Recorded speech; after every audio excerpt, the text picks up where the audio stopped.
तर साताऱ्यातील महिला डॉक्टर आत्महत्या प्रकरणासंदर्भात मुख्य सूत्रधार रणजित निंबाळकरला तात्काळ अटक करा, काँग्रेसच्या प्रदेश अध्यक्ष हर्षवर्धन सपकाळ यांनी मागणी केली आहे। तर न्यायमूर्तींचा सहभाग असलेली एसआयटी स्थापन करण्याची मागणी देखील आता सपकाळ यांनी केली आहे। अन्यथा 10 नोव्हेंबरला वर्षा बंगल्याला घेराव घालू आणि आंदोलन करू असा इशारा देखील सपकाळ यांनी दिला आहे।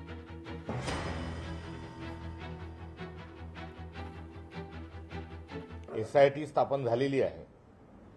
राहुलजींशी चर्चा झाल्यानंतर एसआयटी स्थापन झाली। मात्र काँग्रेस पक्षाच्या ज्या 2 मागण्या होत्या की एसआयटी जी आहे ती अशी थातूरमातूर एसआयटी चालणार नाही, तर एसआयटी ही उच्च न्यायालयाच्या निवृत्त न्यायमूर्तींच्या अध्यक्षतेखालची एसआयटी व्हावी, ही काँग्रेस पक्षाची असणारी मागणी होती।